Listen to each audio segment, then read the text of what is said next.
Hallelujah. Hallelujah. Father, we thank you. Let's go before him in thanksgiving. Let's give him all the glory and honor. Let's give him all the adoration. We worship you, Jesus. Thank you again. Lord, we give you all the glory. Thank you for the first service. Thank you for this second service. Thank you, Lord, for the blessings we have enjoyed. Thank you for the just concluded week of spiritual emphasis. Thank you for the blessings. Thank you for the testimonies given to us. Indeed, you are humiliating coronavirus. You have showed again that you are the healing Jesus. Blessed be your holy name for those wonderful testimonies. They are your doing, and it is marvelous in our lives. For bringing these great men and women to your presence, thank you. Thank you for this great nation. Thank you for what you are doing in this nation. Blessed be your holy name. Lift up your voice and ask him to visit in this service. Lord, take me to a greater height. Lord, visit me. Heal, deliver, restore. You have not called the seed of Jacob to seek in vain. Oh Jesus, they have gathered again. You say, come unto me, all ye have heavy laden, and I will give you rest. Lord, your people have come as you call. Oh, it's a blessed is the man that who that chooseth and causeth to approach unto you, and we shall be satisfied with the goodness of thy house. There is goodness in thy house. Let everyone be satisfied with it today.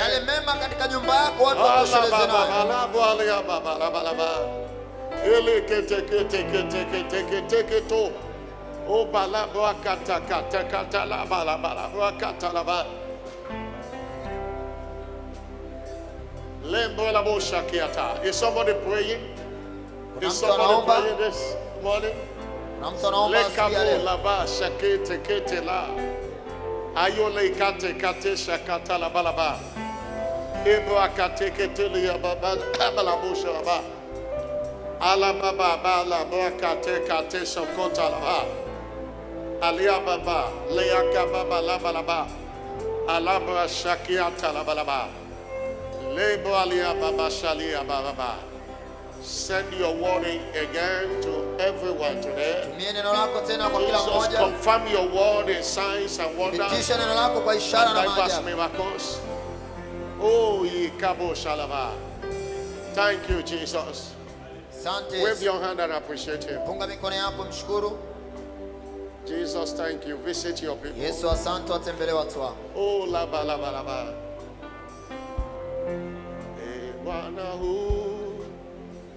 Can you sing it?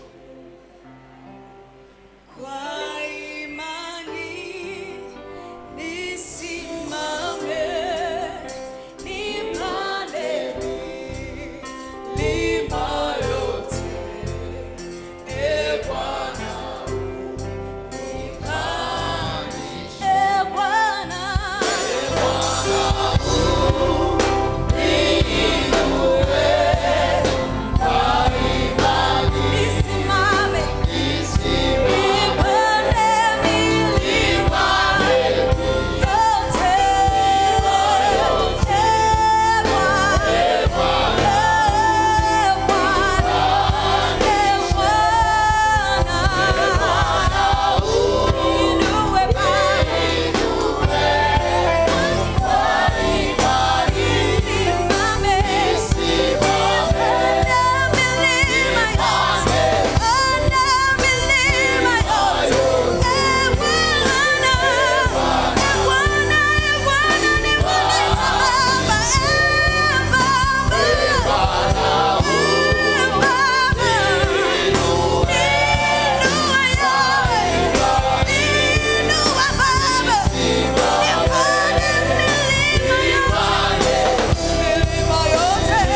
into prayer. Lord, lift me high. Geuza wimbo huu kwa maombi kwa Lord, I am tired of where I am. Turn it to prayer this morning. Turn it to prayer. Geuza wimbo kwa Turn it to maombi. prayer.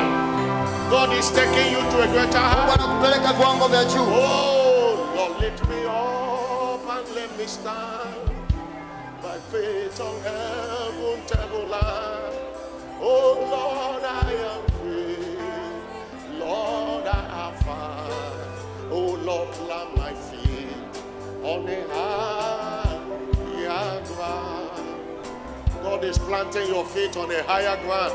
Bwana He's anaipeleka taking imani you to yako a viwango greater vya height. juu.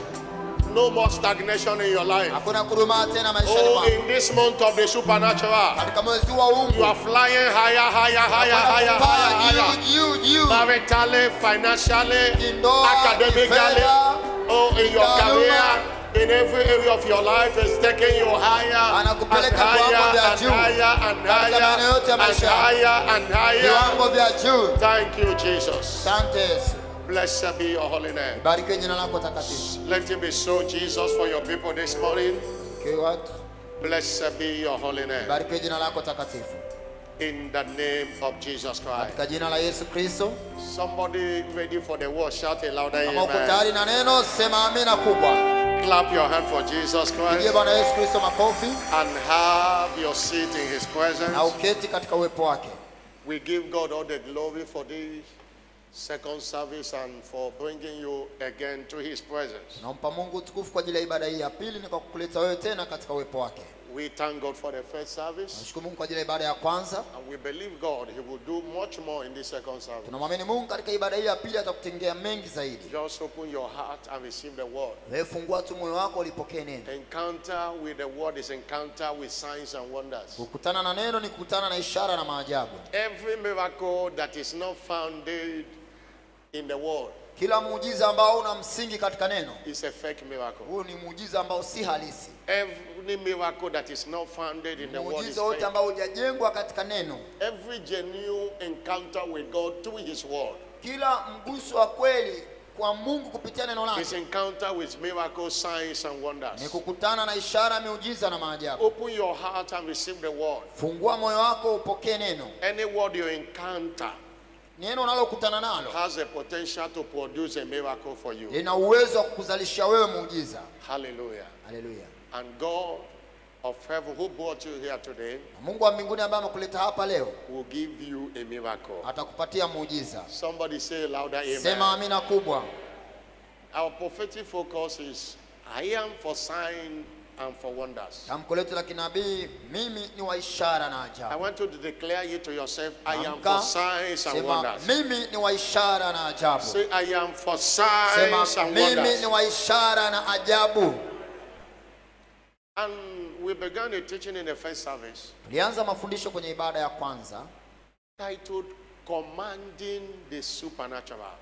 somo linaitwa kuamuru uungu. Commanding the supernatural. Kuamuru uungu. This is part 1B. Hii ni sehemu ya kwanza B. It's our month of the supernatural. Ni mwezi wetu wa uungu.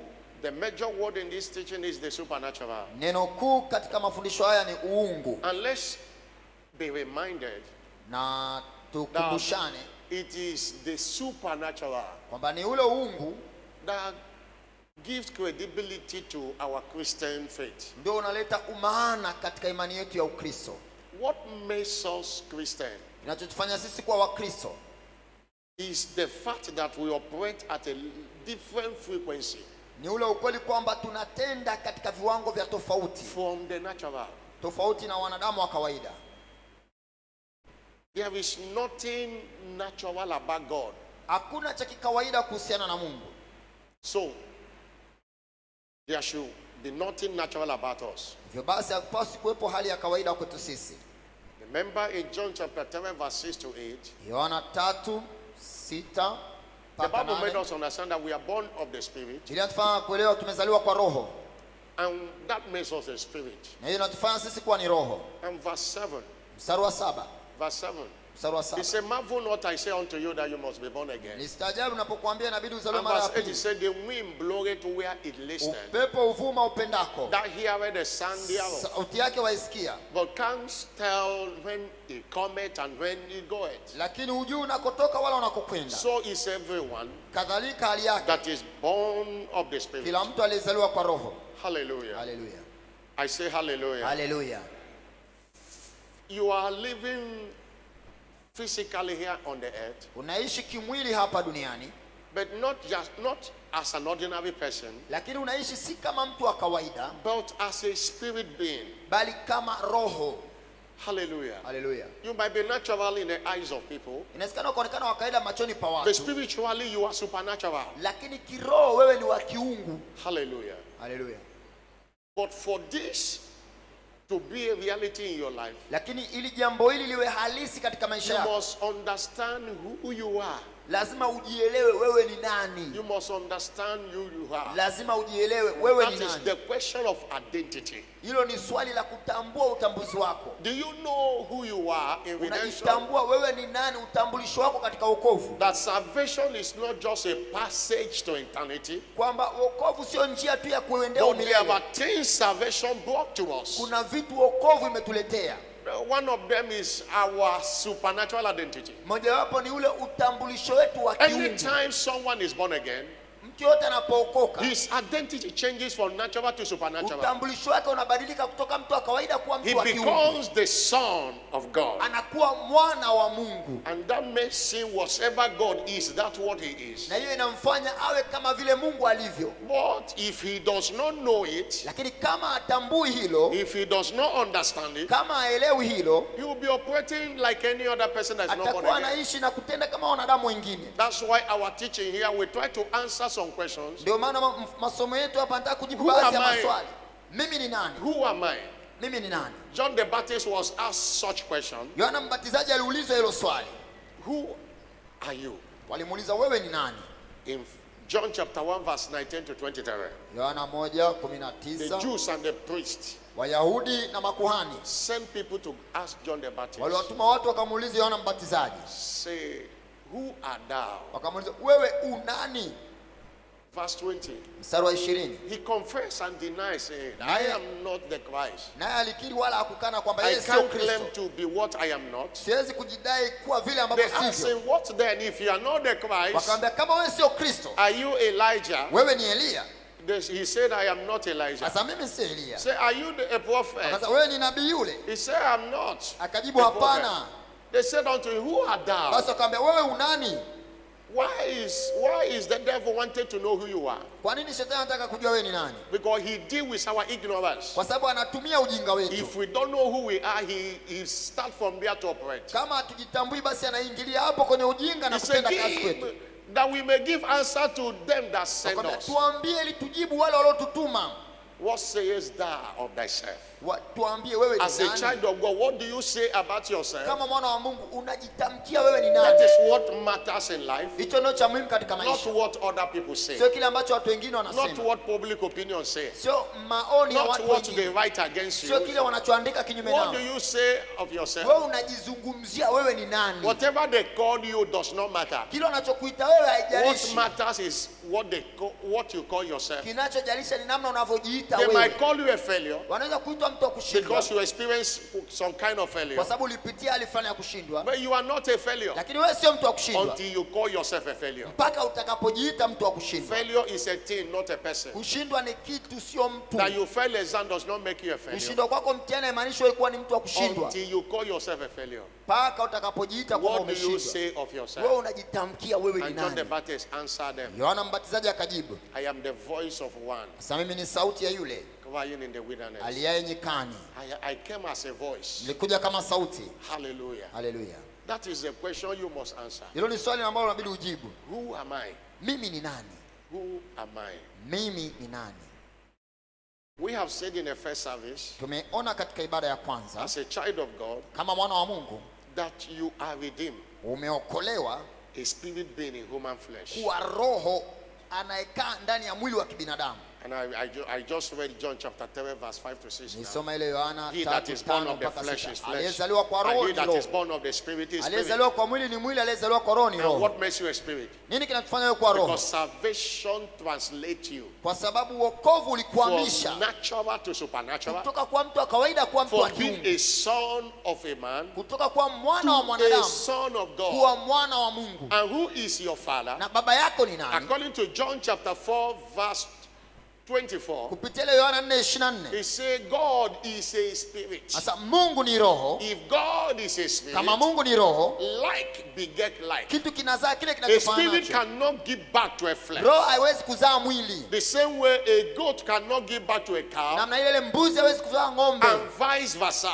na tofauti yake. If my father is a spirit, Kama baba yangu ni roho, remember in 1 John chapter 4 verse 4, waraka wa kwanza wa Yohana the Bible 4:4. says, Biblia inasema, 1 John chapter 4 verse 4, waraka wa kwanza wa Yohana 4:4.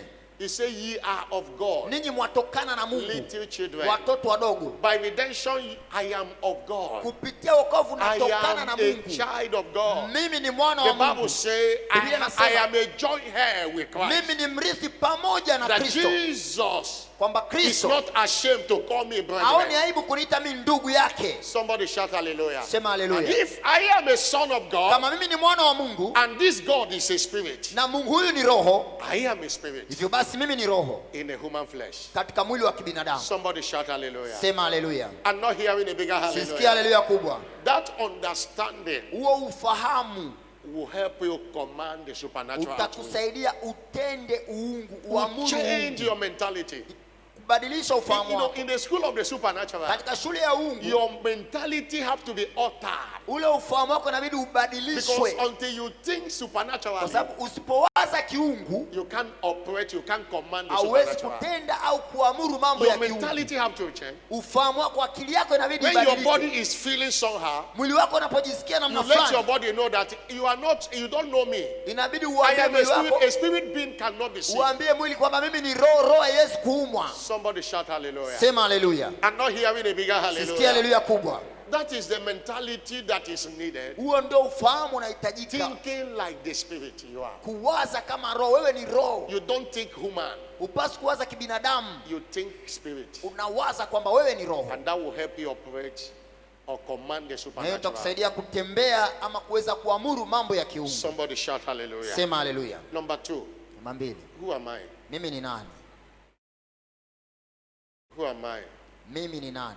I am redeemed Mimi to nimeokolewa operate in the realm of unlimited possibilities. kutembea katika viwango vilivyokuwa na mambo yanayowezekana pasipo kikomo. To operate in the realm of Nimeokolewa unlimited ili possibilities. kutembea katika viwango vya mambo yanayowezekana Jesus pasipo said kikomo. in John chapter 14 verse 12, Yesu alisema kwenye Yohana 4:12, he that believeth on me, yule aniaminia mimi, the works I do, kazi nizifanyazo shall he do also, naye atazifanya, and he will do greater na works. kazi kubwa kuliko hizi, Greater works than atazifanya. these we do, because I Atazifanya. go unto the kwa Father. sababu mimi nakwenda kwa Baba. By that scripture, Kupitia hilo andiko, that's a scripture for breaking limits for the year. Our hilo ndio scripture text for andiko them. la kuvunja mipaka mwaka That's huu. why we are redeemed to operate Tumeokolewa kutembea in the unstoppable realm, katika viwango ambavyo hatuzuiliki, unlimited possibilities.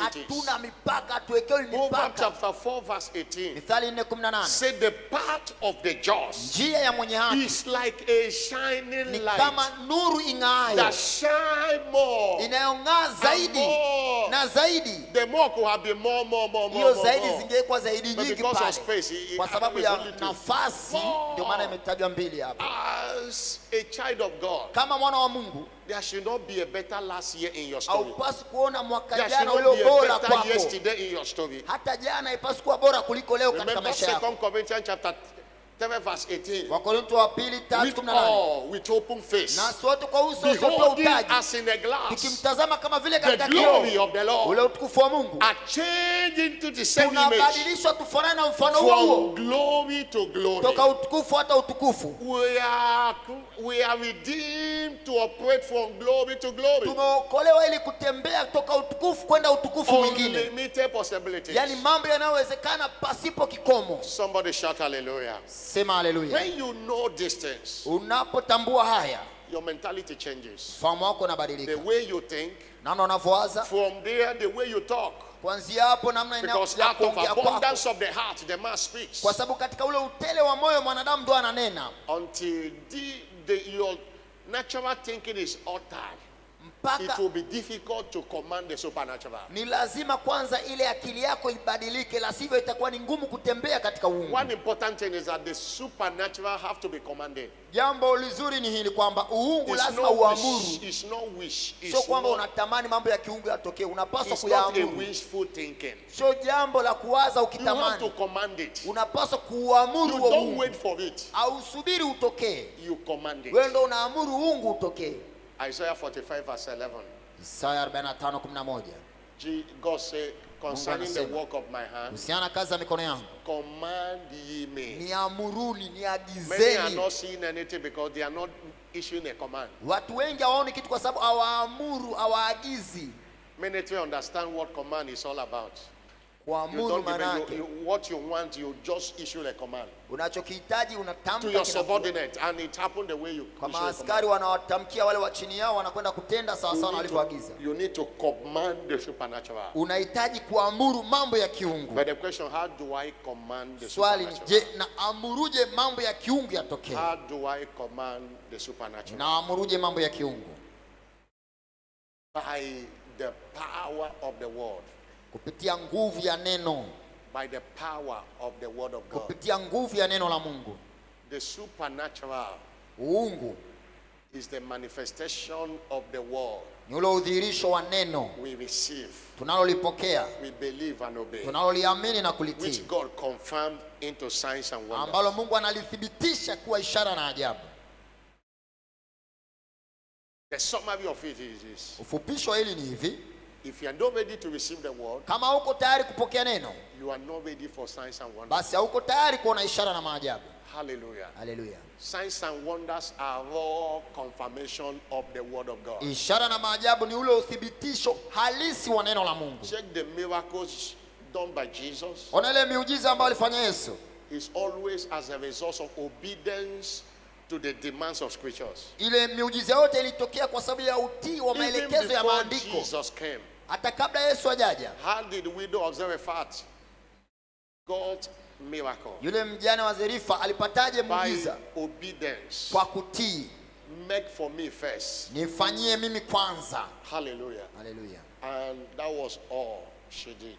Na hicho ndicho alichoweza kukifanya, And she never lacked anything with the na son to eat. hakupungukiwa tena katika zile nyakati za How njaa. did Naaman got her miracle? Naaman alipataje muujiza wake? In 2 Kings chapter 5 verse 1, Wafalme wa pili 5:1. the Bible describes of a man. Biblia inamwelezea mtu. 2 Kings chapter 5.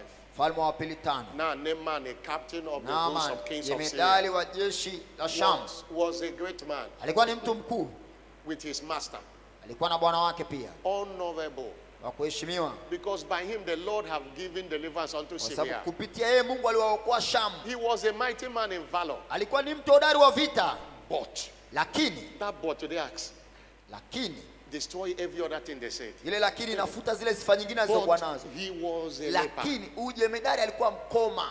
Somebody shout hallelujah. Sema haleluya. They have a but that destroys people's destiny. Ile lakini uharibu hatima za watu wengi sana. But he was a Lakini leper. alikuwa ni mkoma. Any but in your life, Lakini yote leo katika maisha yako, by the miracle you are experiencing today, kwa muujiza unaoupata leo, God will remove that but. Mungu ataiondoa hiyo lakini katika maisha yako. Maybe when they talk about you say but. Lakini labda He has wanapokuongelea nothing this. He wanakuongelea alafu wanasema But lakini, this and that and that. lakini God is removing it. Mungu anaiondoa hiyo lakini kwenye maisha I'm yako. not hearing a louder Sikia amina amen. kubwa. The next verse. Mstari unaofuata. The next verse. Mstari unaofuata. He have gone out to companies and have brought away captive. Alikwenda nje Of the land na of kundi Israel. lake akaleta And mateka, He has a little maid na alikuwa na kijakazi wake.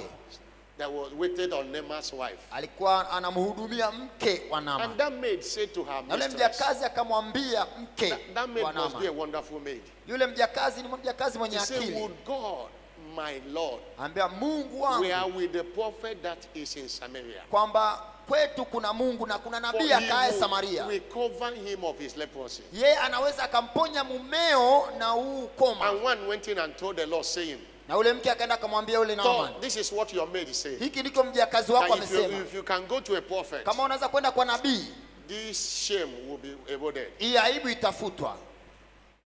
And the next verse, verse 6, Mstari unaofuata, mstari wa 6. he brought a letter to the king of Israel. Akapeleka barua kwa raisi au He mfalme wa got a letter Israeli. from a king Akapata barua. to the king of Israel in order to see Elisha. Alipeleka barua kwa mfalme wa Israeli ili aweze kumwona nabii Elisha. Go down, go to verse 7. Mstari wa 7. And it came to pass. Na ikawa He came. aenda. Verse 8. Mstari wa 8.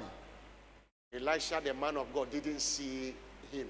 Elisha mtu wa Mungu hakumwona. He sent a message Akatuma ujumbe that he will know that there is a prophet in Israel. kwamba ili ajue kwamba kuna nabii Israeli. And when Naaman came, Naaman alipofika, the next verse, sasa unaofuata, Elisha sent a messenger out to him saying, Elisha akamtumia ujumbe huyu go Naaman, and wash akamwambia nyenda ukajioshe in Jordan 7 times, katika mto Yordani mara and 7, thy flesh shall come again to thee, na ngozi yako itarejea and upya thou shalt be clean. na utatakasika.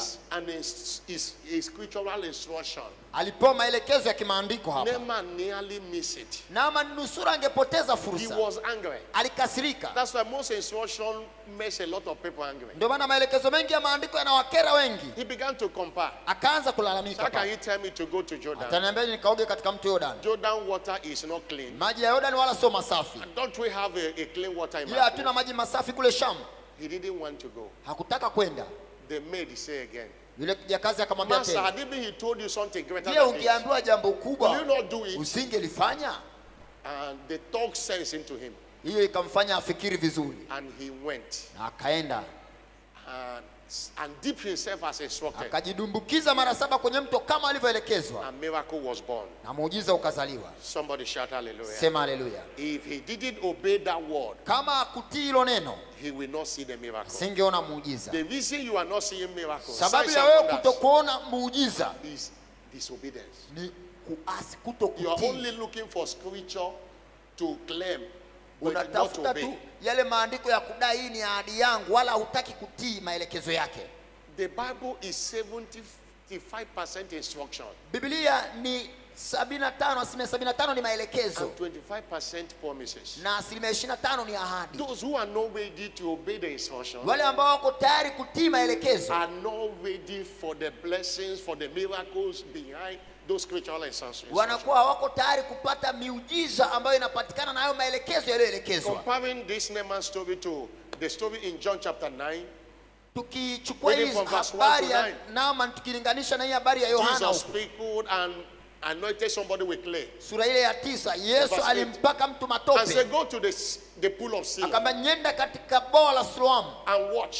nyenda The ukanawe. man went and washed. Yule came ndugu alienda seeing. kwenye bwawa akanawa, akarudi anaona. And people were surprised. If you Watu see walishangaa, the drama that happened from verse 8 downward, they Mstari wa say, nane. is he the one? wakasema je, huyu ndiye alikuwa kipofu? Is he the one? Ndio huyu? They were so, he said, I am the one. Akasema ndio They mimi. couldn't believe it. Hawakuamini. He said, one thing I know, whereas I was blind, now I Yule can ndugu see. akasema mimi ninachojua ni kwamba nilikuwa kipofu, sasa ninaona. Somebody shout hallelujah. Sema haleluya. I'm not hearing a bigger Sikia hallelujah. haleluya kubwa. If he didn't go and wash, Kama asingekwenda kunawa, he will not come see. asingerudi akiona. People of God, the word of God is a word for signs and wonders. Watu wa Mungu, neno la Mungu ndio linalosababisha ishara na maajabu zitokee. Exodus chapter 4 verse 17. Kutoka 4:17, God told Moses, Mungu alimwambia Musa, thou shalt take this rod utachukua fimbo hii in thy hand, mkononi mwako, wherewith na kupitia fimbo hii thou shalt do signs. utatenda ishara. It's not that God will do signs. He said, Sio you shall Mungu do atakayetenda signs. ishara. Wewe Musa ndio shall utatenda do ishara. signs. Wewe ndio You utakayetenda shall ishara. do. Wewe ndio If you are not utakayetenda. ready to do signs, you will not see Kama uko signs. tayari kutenda ishara, hutoziona There ishara. is no gift of miracles. Hakuna karama ya But miujiza. according to First Corinthians chapter 12, reading from verse 7, Sasa na Wakorintho wa kwanza 12 all kwanza the mstari wa 7. nine gifts of the Holy Zile Spirit, karama 9 za Roho Mtakatifu. if you read them, Kizisoma. There's nothing like gift of miracles. Hakuna kitu kinachoitwa karama ya But gift miujiza. of walking of Lakini iko miracles. karama ya kutenda miujiza. Miracles are walk. Miujiza inatendwa.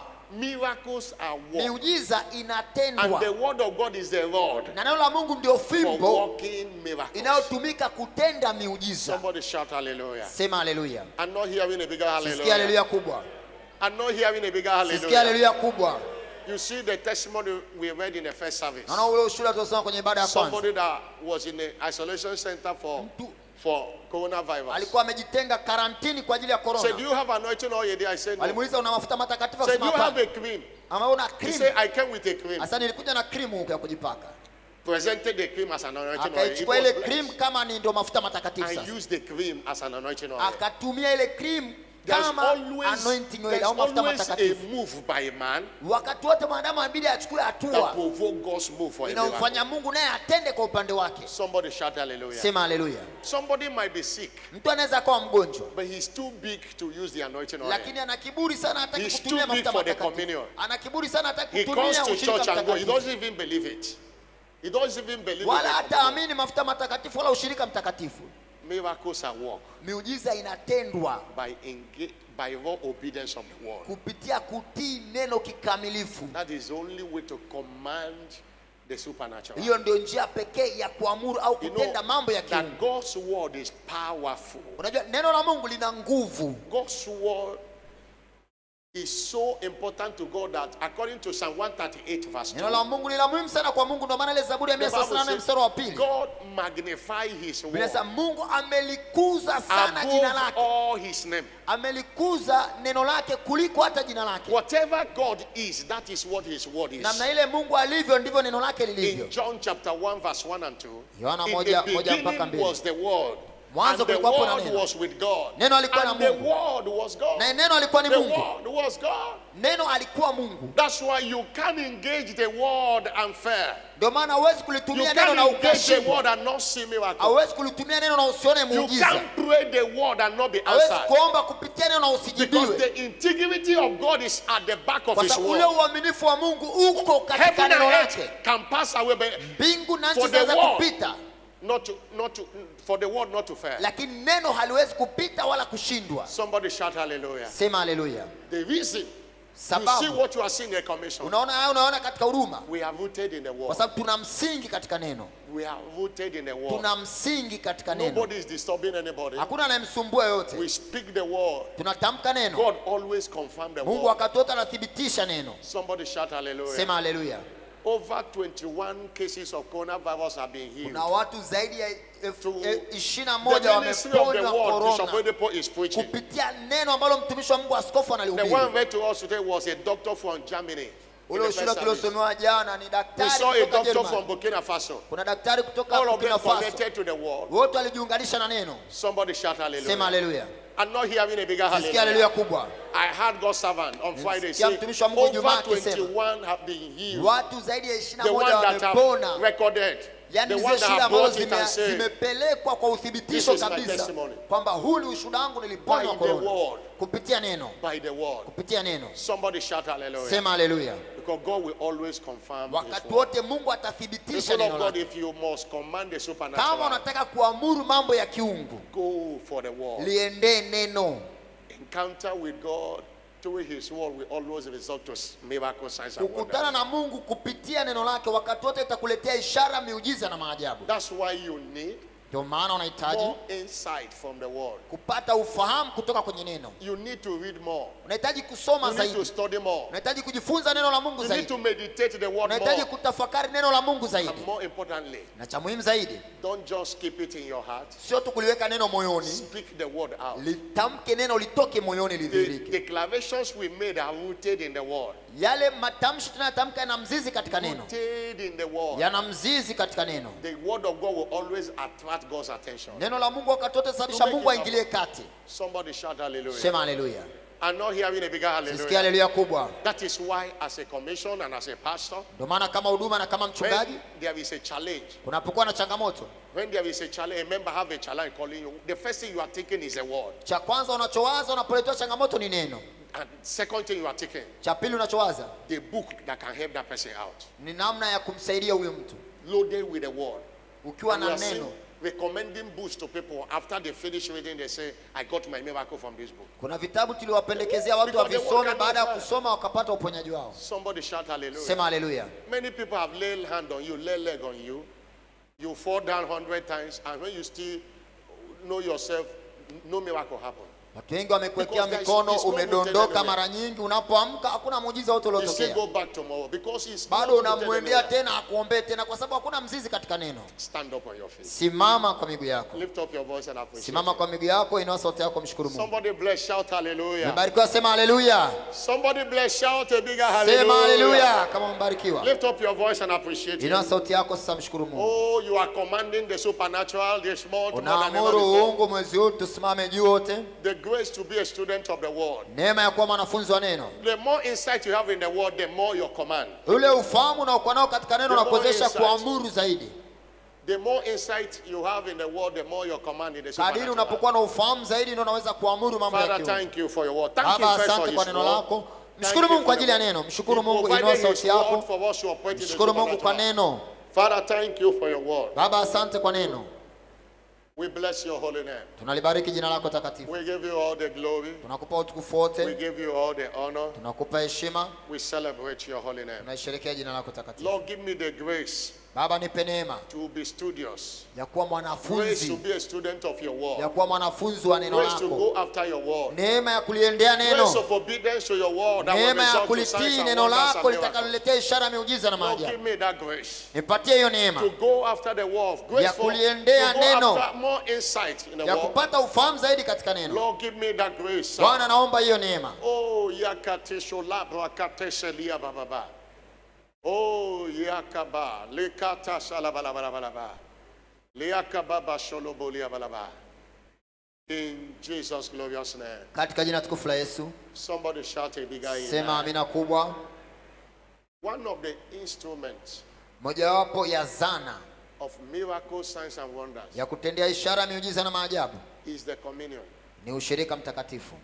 Countless of signs, wonders and miracles Kuna ishara nyingi, miujiza isiyokuwa na idadi have been recorded in this commission, in this church, via the communion. ambayo imepatikana katika huduma hii kupitia ushirika Because mtakatifu, there is power in the kwa sababu communion. kuna nguvu katika ushirika mtakatifu.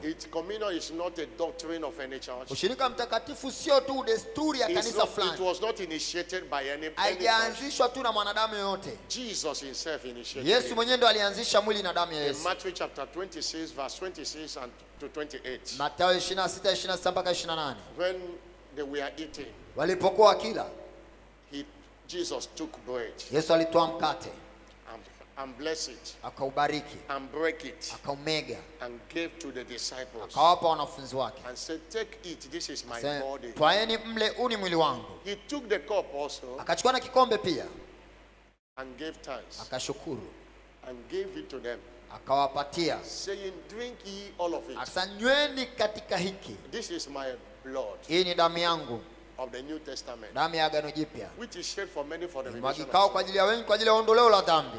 And it was shed for all.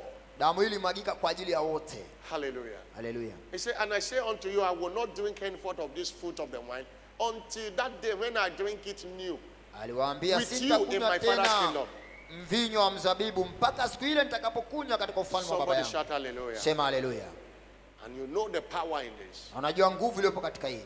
There is no hospital Hakuna hospitali that can give you what this blood will give, that can heal you the way this blood will ambayo heal. inaweza kuponya namna ile damu hii ya Yesu inaweza kuponya. The communion is God's covenant toast for total health.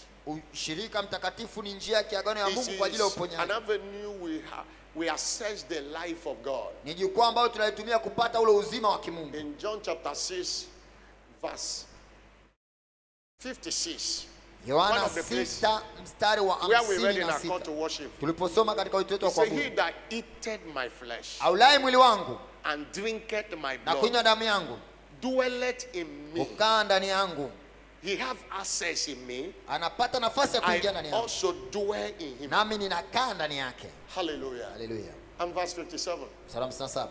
As the living Father, Kama Baba I've sent me aliye and I hai live by alivyonituma mimi, and he that eateth me naye anilaye mimi even shall he live by me. atakuwa hai kwa mimi. He will live by me. Atakuwa hai kwa mimi. In other words, he will live by my standard. Kwa mwingine ataishi kupitia He will maelekezo live my yangu. life here on earth. Ataishi maisha yangu hapa duniani. That is what we are says in communion. Ndicho tunachokipata kwenye ushirika I want mtakatifu. your understanding of the communion to come alive. Nataka uelewe nini maana ushirika mtakatifu. You know, we take communion every time. Tunakunywa ushirika mtakatifu kila Many wakati. people, it have lost value in the mouth of many people. Watu wengi imepoteza thamani kwao. They take it as a church snack.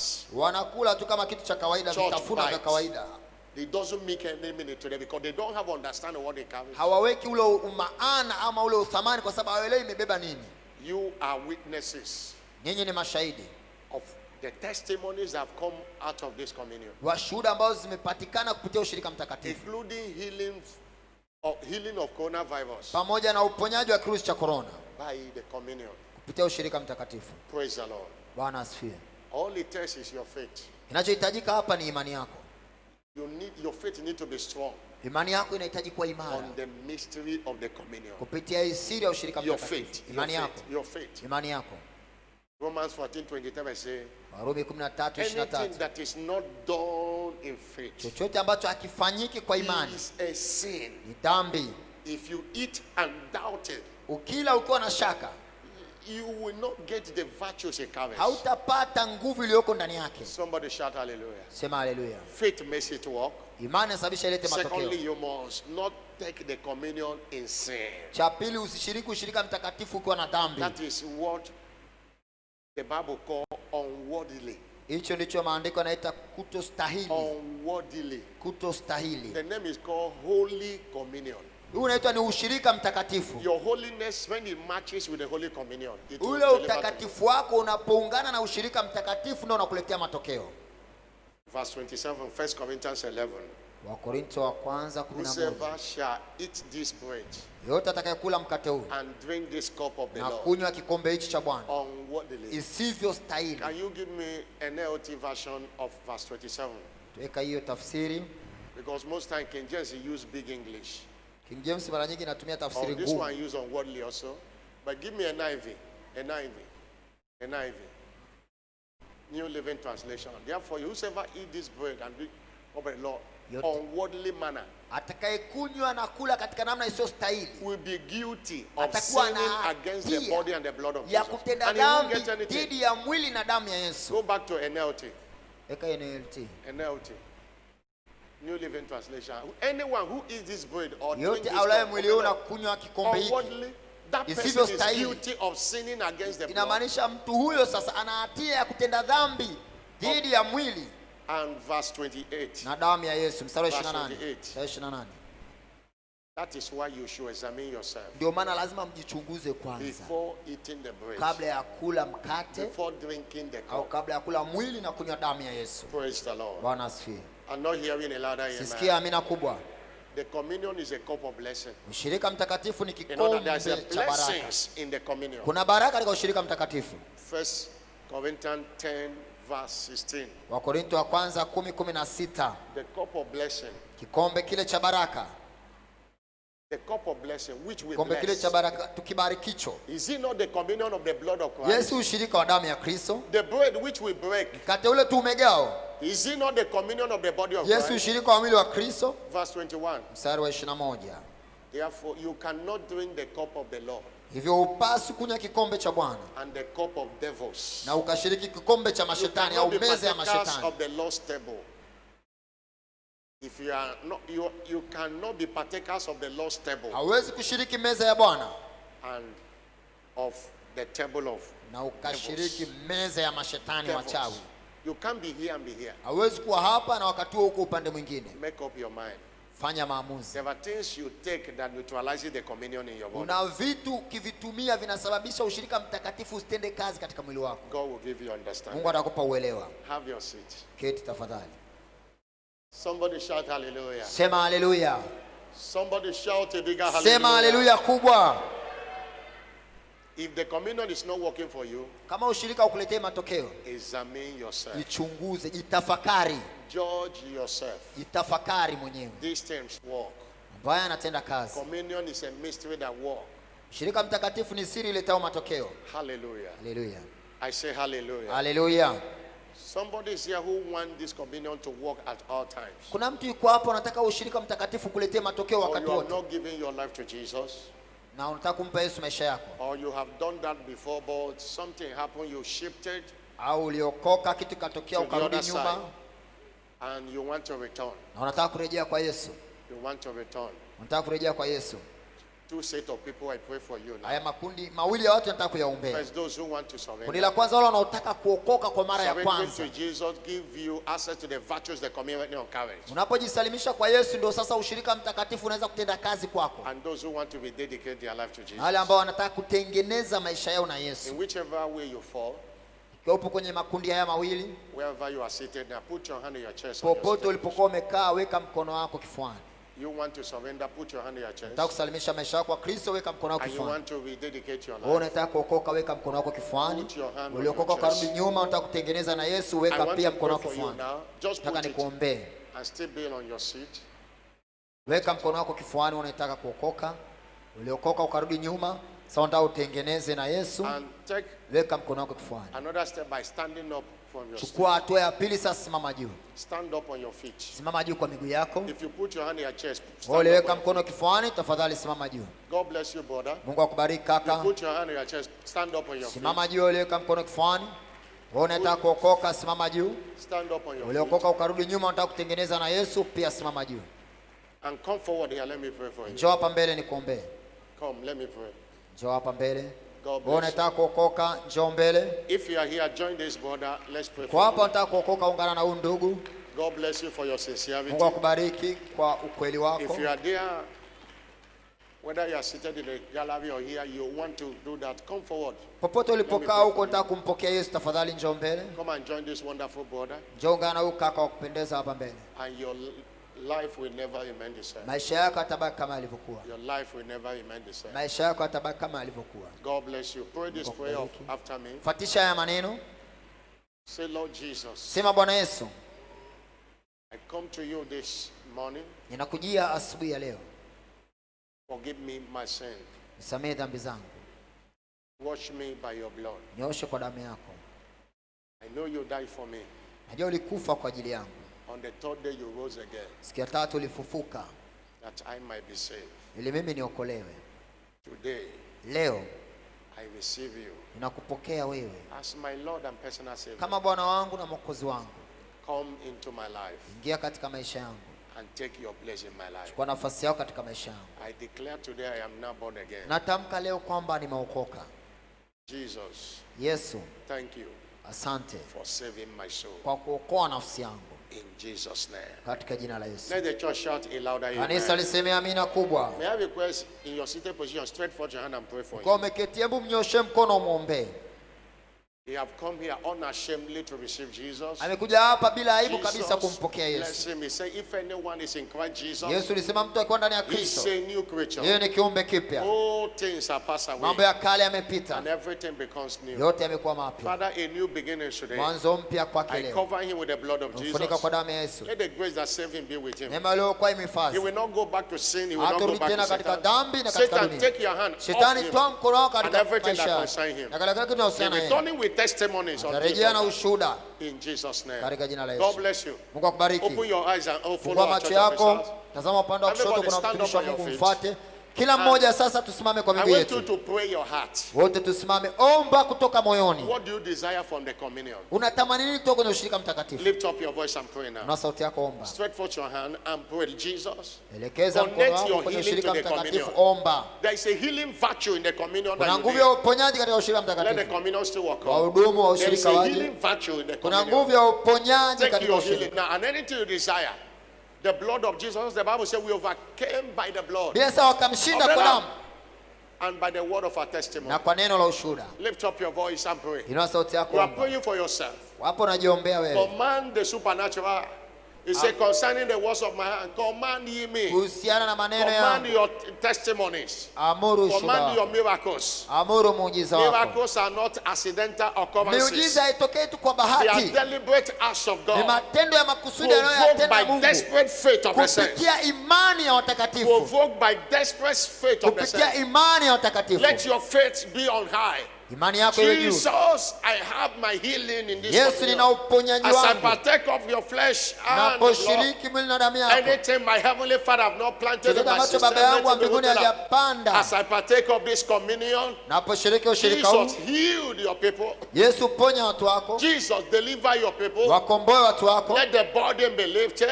Mzigo Every uondolewe. movement in the body, let it cease Kila from this mtembeo hour. katika mwili In the ukome name of Jesus katika Christ. jina la Yesu Kristo. Any snake-like movement in the body of Mtembeo wote anyone. wa nyoka I don't know katika who mwili that wa person is. yote. Just is stop now.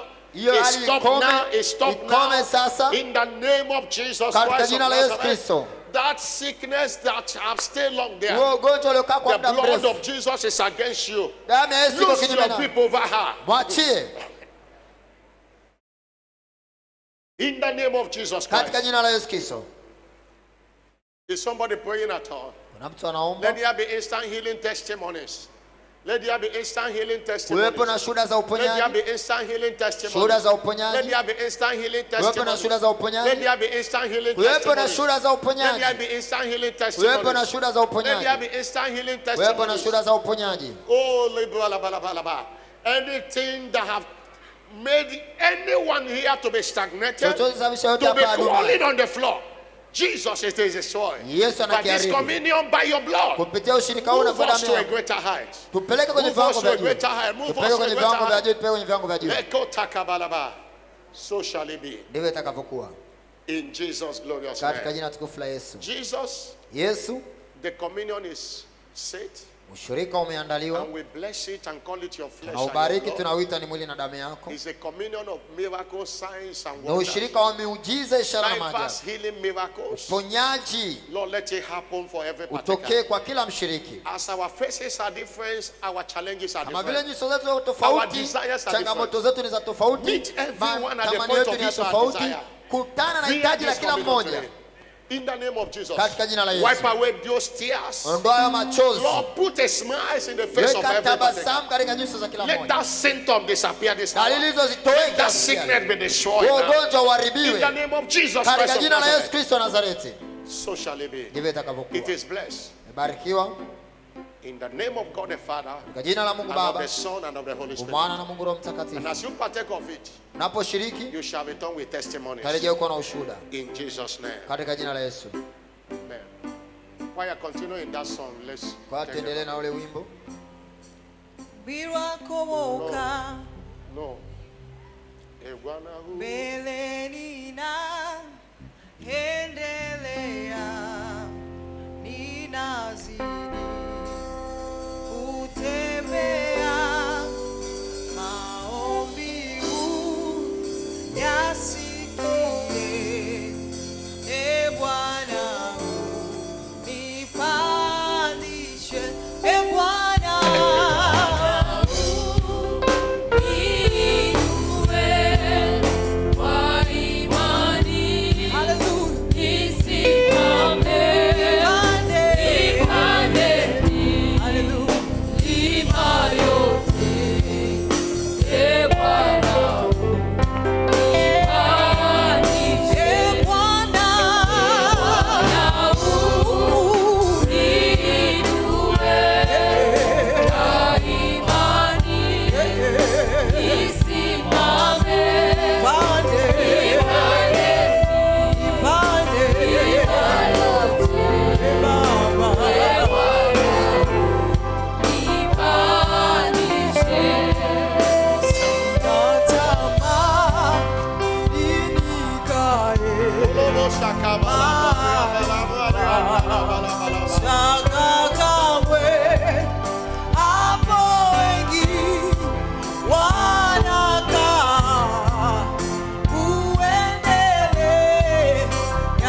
Father, thank you. Baba, asante.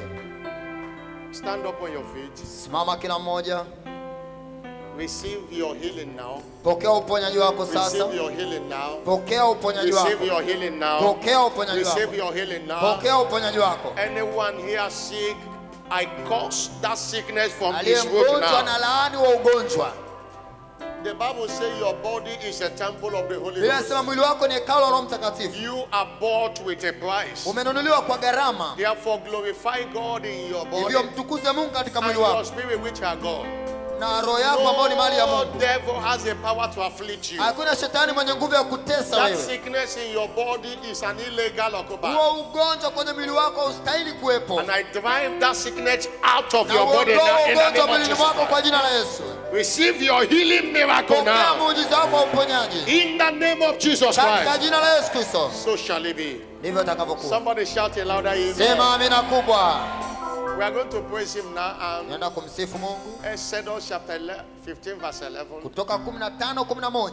That's another key to have to operate or command the Huo ni supernatural. ufunguo mwingine wa kutenda au Who kutembea is like katika uungu. unto thee, O Lord, among Ni the nani gods? kama Who wewe is Mungu like katikati ya unto thee? miungu? Nani kama wewe? Glorious in Tukufu holiness, katika utakatifu, fearful in mwenye praises, kuogopwa katika sifa. and in praises he is fearful and doing wonders. Katika sifa ni mwenye kuogopwa, mfanya maajabu. Just few minutes Kwa dakika chache and we'll be out of this service. msifu Mungu na tutamaliza ibada hii. And in the midst of this praise, Katikati ya hizi sifa you will confirm your own testimony. utathibitisha ushuhuda I wako. will not tell you to come out here, but you will confirm your testimony. Sitakwambia uje hapa mbele, lakini In the utathibitisha. subsequent services, you come and share your Katika testimony. ibada za mbeleni utakuja utoe ushuhuda wako. Well, let's sing praises. Haya, karibu tuimbe sifa. Ni wako, ni wako, utukufu wote ni wako. Ni wako, ni wako, utukufu wote ni wako.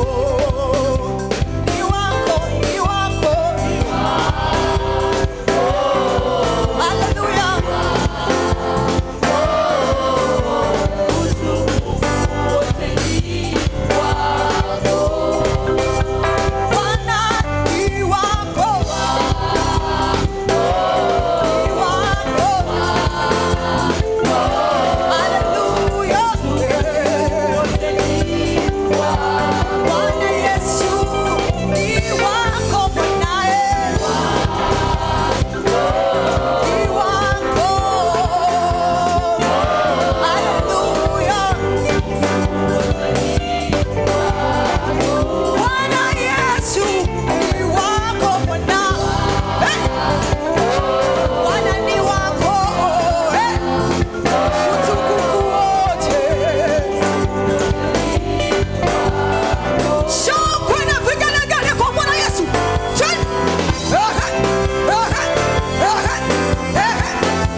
makofi.